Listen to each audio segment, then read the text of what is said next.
forces made concessions as well. The North Koreans, they have used similar language in past agreements. But what has Pyongyang done this time to substantially reduce the nuclear threat? Because that's what the summit was all about. Our CNN Global Affairs analyst Joseph Yun joins us now from Singapore. Ambassador Yun, good to see you again. Thank you for joining us. I first need to ask you about that bombshell statement that President Trump made in that press conference today in Singapore about war games. He said that he's going to stop military drills with South Korea and that he hopes to eventually withdraw U.S. forces from South Korea. That seems like a major concession, as Paula Hancock's put it. Does this make the summit a win for North Korea? I think Paula is absolutely right. This is a major concession. And certainly, each time that we have spoken to North Koreans, negotiated, this was among the priority requests of North Korea. So it was a bit of a surprise to us all that the president dropped it in the middle of a press conference when it was not even on the declaration. And I think you have to figure out how much our allies, South Korea, knew.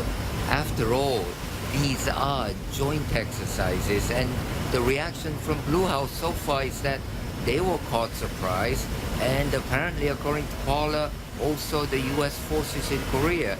So this is a surprise and a major concession. Yeah, U.S. forces, key allies, South Korea surprised by this major concession delivered by Trump today. Let's talk about what it really means. If there is the end of joint drills between U.S. and South Korea, this is going to completely redraw the geopolitical map across the peninsula in East Asia, isn't it? Well, I mean, we have these drills, joint exercise, because they are absolutely necessary for our forces to be ready. And it's the readiness that matters. If you're not ready, there's not much point for being U.S. forces being on the Korean Peninsula. So it does beg the question, what is the strategic implications for our alliance, not just with Korea, but also with Japan? And what does it mean for the future of U.S. forces in Korea? So all those questions are being raised. I would say we need more explanation from the White House, from Washington, on what precisely the president meant. Absolutely, more clarity needed. I also wanted to get your thoughts on Kim Jong Un, because he has emerged as a victor in all this. And he's also been recast from this pariah state dictator to this international darling diplomat, so much so he had that selfie last night with the foreign minister of Singapore.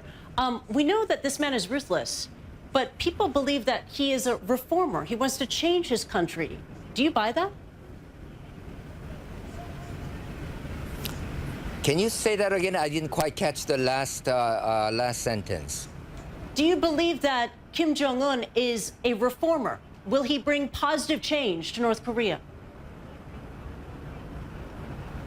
Well, we don't know, and certainly President Trump seems to have faith in that very belief. But I, for one, believe that we need to test him.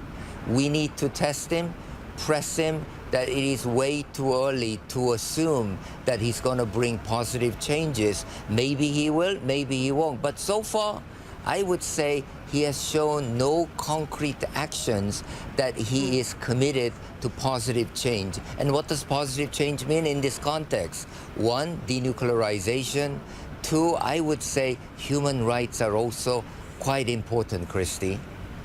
Yeah, absolutely. And Donald Trump, he said that he did mention human rights, but that wasn't the focus of the meeting today. The focus was on denuclearization and this commitment to denuclearization, which we've heard before. We've listened to your analysis all day today, and you've been very critical about the joint communication, the joint statement that was released by North Korea and the United States. But is there any way that we could positively spin this? Just the fact that these two men were in the same room, that they shook hands, that they met together after a year of extreme threats. Could we say, yes, this is a step toward peace? Kristie, I think you have half the equation, that we have the two met.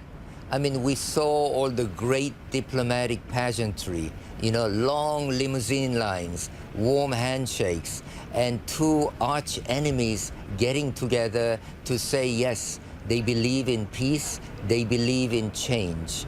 But however, summit is not a strategy.